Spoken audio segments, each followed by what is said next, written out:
ازيكم عاملين ايه؟ وصفتنا المرة دي هتكون الرز المعمر. هوريكم ازاي بعمله بطريقة مضمونة كده ان شاء الله وبسيطة. ولو اول مرة تشوفوني اعملوا سبسكرايب للقناة ولايك وشير، ويلا نشوف عملنا ايه. اول حاجة انا بالنسبة للرز بحب اديله زي تلات ارباع تسوية كده، او تسوية الاول، يعني ياخد تسوية على النار الاول قبل ما احطه في الخلطة بتاعة الرز المعمر. في ناس بتحطه ني في ني مع الخلطة وكده، بس انا بحس الموضوع بيطول قوي ومش مضمون، ممكن يطلع مدقدق منك يعني وكده، او يطلع مدقدق منكم يعني. فعشان بس نضمن الامور تبقى مضمونة ومستوية وكويسة ان شاء الله، يبقى زي البشاميل كده. هندي الاول الرز زي شوية تسوية كده، وبعدين نحط بقى عليه الخلطة وكده. اول حاجة الحلة سخنة، ضفت معلقة كبيرة من السمنة وهصبر عليها كده لحد ما تدوب تماما يعني في الحلة. يعني بصوا هي بتدوب اهي بسرعة لان الحلة بدأت تسخن. تمام، بعد بقى ما تدوب تماما كده هنزل بكيس الرز بتاعي. مش بغسل الرز، انا اللي متابعني عارف ان انا مش بغسل الرز خالص. تمام، وبضيف بقى كيس الرز بتاعي كده، وهبدأ بقى ايه اقلبه كده مع السمنة دي، ويعني اديله تشويحة كده بس ايه، من عشر من 10 دقايق كده لربع ساعة. بس عشان ايه ياخد لون تحمير شوية بسيط كده، يعني مش كل الرز طبعا هيتحمر، ولكن معظمه يعني معظمه نلاقيه بدأ ايه ياخد لون كده. تمام، دهبي كده بسيط. بعدين هنزل بالملح بتاعي، معلقتين صغيرين من الملح. بعد ما الاقي معظمه كده لونه بقى دهبي بسيط خالص، حطيت معلقتين صغيرين من الملح ومعلقتين صغيرين من الفلفل الاسود.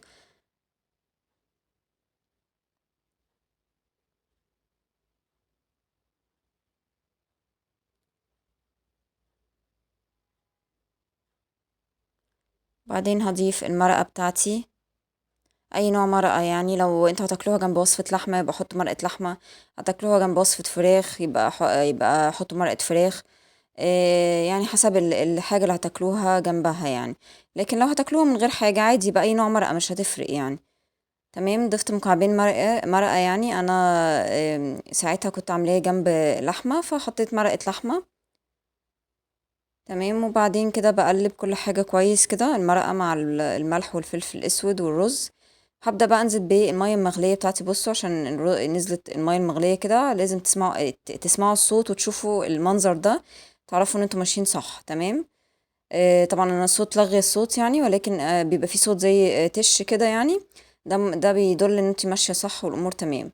هضيف طبعا كيس رز عبارة عن 5 كوبايات رز من الكوباية اللي انا شغالة بيها دي. فبالتالي نفس الكوباية اللي عايرت بيها الرز هعاير بيها المية. فانا ضفت 5 كوبايات مية. كل كوباية رز بتاخد كوباية مية في الرز الابيض. تمام. فكده ضفت المية بتاعتي المغلية، اهم حاجة مية مغلية عشان ما تعطلناش سوى الرز وما يعجنش مننا. لان لو ضفنا مية مش مغلية بالتالي المية نفسها هتاخد وقت قبل ما تغلي، فالرز هيروح معجن كده يعني. لكن وهي مغلية يا دوبك بس ايه الرز بس هو اللي يستوي وهي خلاص مغلية يعني، فمش هتاخد وقت انها لسه هتغلي يعني. تمام، واقلب كده. بصوا مرقه دابت خالص وادت لون جميل كده، وهسيبه على نار هاديه كده لمده 15 ل 20 دقيقه بس. واول ما يعني يستوي معايا بالمنظر ده هجيب البرام بقى، وابدا احط الرز بتاعي اللي استوى واخد 3 ارباع تسويه كده. تمام، وهضيف كده الرز بتاعي كميه كده معقوله يعني من الرز. هو الكيس بيعمل برامين كبار، فده انا كده شغاله في اول يعني البرام يعني الواحد الاول برام يعني. فهي لكن هو بيعمل برامين، ممكن مش شرط تعملوا برامين يعني، ممكن تعملوا برام واحد وباقي الرز ده يتاكل كده من غير برام يعني، من غير ما تعملوه رز معمر يعني. تمام، بعدين ضفت بقى علبه من الزبادي على الرز ده، وهبدا اقلبه. اهم حاجه نشتغل ورز سخن، اول ما يطلع من على النار على طول نحطه في البرام ونشتغل على طول، عشان كل حاجة هنحطها دلوقتي تدوب بسهولة معانا.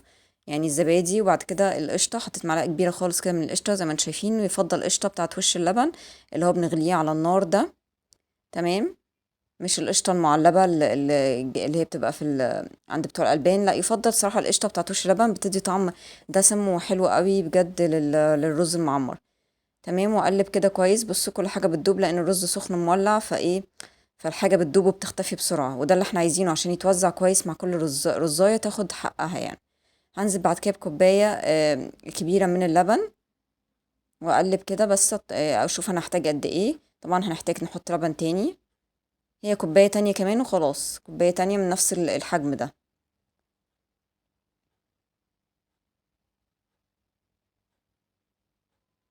الرز ده بجد من اكتر بصوا الحجم الكوبايه دي، الكوبايه الطويله دي اللي انتوا كلكم بتبقى عارفينها يعني.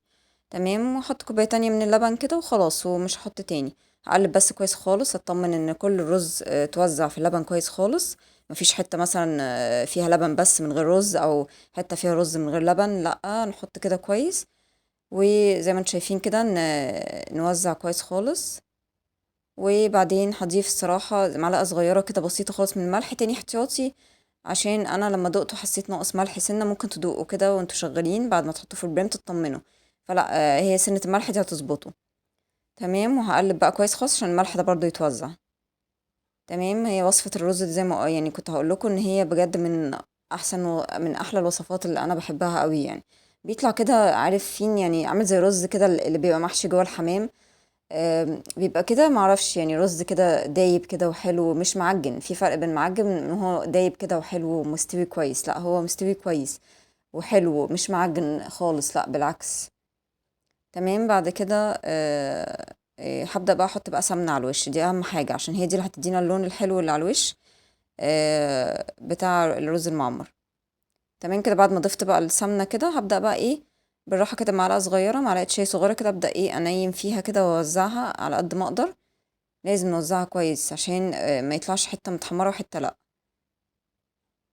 وان طبعا نكون مشغلين الفرن من الأول على درجة حرارة 250. فندخل البريم في فرن سخن مسبقا على درجة حرارة 250 لحد ما بس الوش يتحمر معانا زيه زي البشاميل. عشان كده انا بقولكم بحب اسويه الاول عشان ما ياخدش وقت جوه الفرن، واضمن ان الرز بتاعي ما يطلعش مدقدق او مش مستوي. لا كده انا ضامنه ان شاء الله الرز هيطلع مستوي، وبس الوش هو اللي هياخد لون ويطلع الدنيا تمام زيها زي صينيه البشاميل بالظبط. تمام كده، وهدخله بقى الفرن معايا لغايه ما ياخد لون بالمنظر ده اللي هتشوفوه دلوقتي.